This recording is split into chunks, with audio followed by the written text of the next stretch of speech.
I just have a little lesson I want to share with you today. I'm standing at the top of the highest point of the Craft Mountain Loop hike in Red Rock Canyon. I love this. You go around, this is Craft Mountain right behind me. And you come up this trail, and it's pretty steep right here. Comes up this valley. And then you kind of get up here to the top, and then you go around this beautiful sandstone mountain. Well, 2 months ago to this very day, I brought 20 guests with me from all over the world. They were in town for a conference, and we began the ascent. I like to start with the hardest part first. Well, what happened is some of the guests that were with us wanted to give up. They thought, this is hard. Is it going to be this hard the whole way?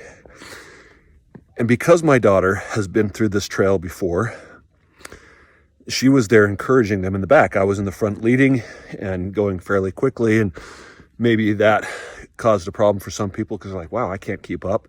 But my daughter had been there before, and she's like, keep going. It gets easier. You can do this.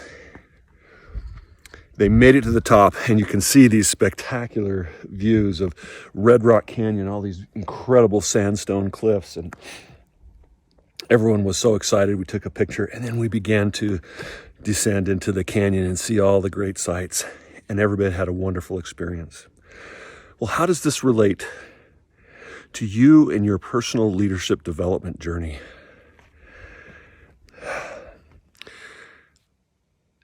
With all of my research and experience, I've found that the best leaders, in other words, the leaders that are able to accomplish the most, and you do that not by yourself, but with and through a team of people that give you discretionary effort, that want to work. The best bosses I ever worked for, the ones that I respected and loved the most, and I did everything I could to support them and help them. A leader like that gets the best out of their people and therefore is able to accomplish more. Well, how do you do that? Sometimes our natural tendencies work against our ability to get the team to be their best. For example, my leadership style, there's 6 leadership styles. There's the coercive style, do it my way, do it now. There's the authoritative, here's how it's done. Look at it and see what I do and do that. There's the pace setting, which is all about high standards and pushing hard and goal setting. There's the affiliative, that's all about people and putting them first. And there's the democratic approach, which is really good at getting everybody's voice involved.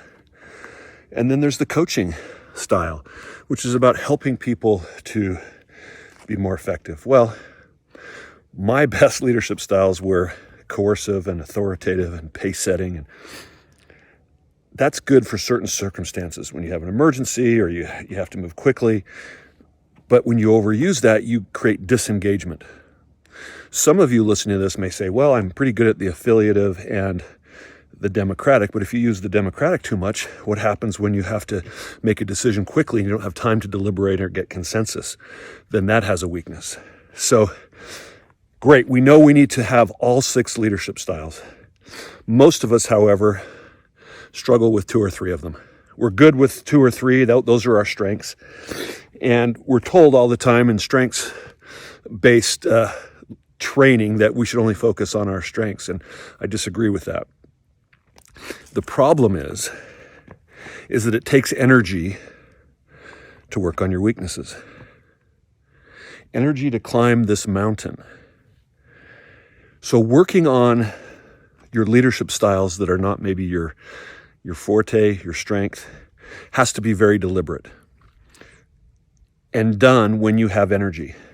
Because when you run out of energy, you'll just double down on what you're most comfortable with. For me, when I'm frustrated, angry, or tired, I double down on the coercive and the authoritative styles, and that's not helpful.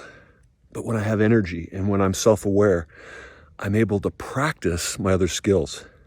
And when you run out of energy, maybe you'll do what one of the hikers did today, is she wasn't feeling great, she was tired, and instead of going on the rest of the journey, she turned around and went back down the mountain.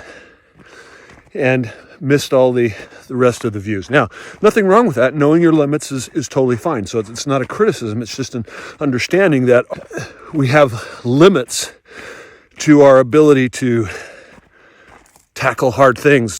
Psychologist Roy Baumeister calls that ego strength, right? Basically it's willpower.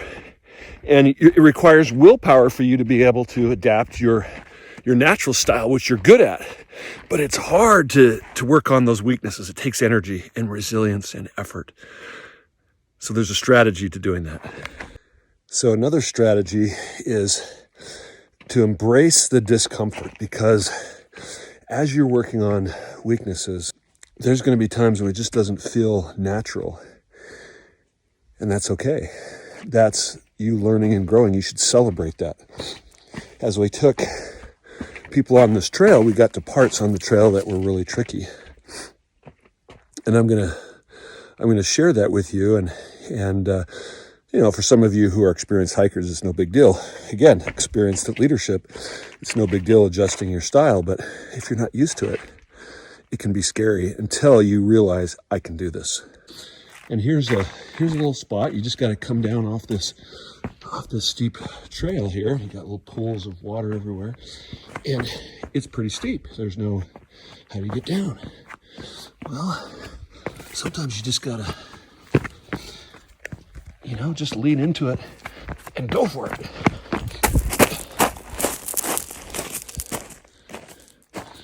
Right, and it will be okay. Now, maybe you fall and skin your knee. I've done that many times. But you get more confidence the more you practice those things that are uncomfortable. And that confidence gives you the ability to leverage that into working on other weaknesses as well.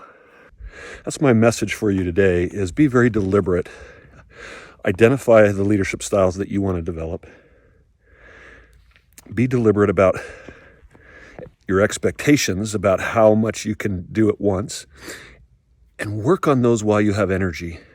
Climb that mountain, the hardest part first, and then as you start to make that a habit, your endurance increases and your ability to deal with adversity grows. It's just like working a muscle, right?